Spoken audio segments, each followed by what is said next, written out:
Hey, today we move to make a template for Google Sheet like that.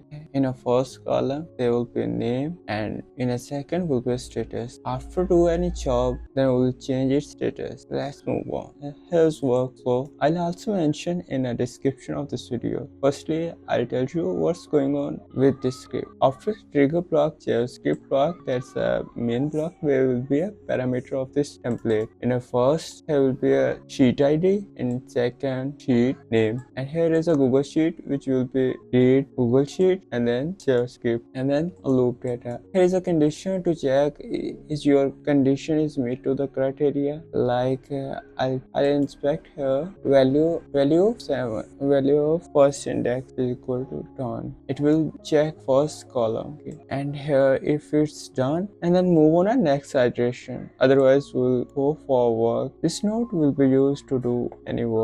If condition doesn't meet, like I want to use a form on active tab, and I'll connect here active tab and then form, and form will be connect JavaScript block. Here is also important block in this template because in some scenario you'll need to change your status column. Then you'll need to change here because it's currently it's updating a first index column. You can change second, third, and so on, whatever you want to do as your requirement. As form, click here, select.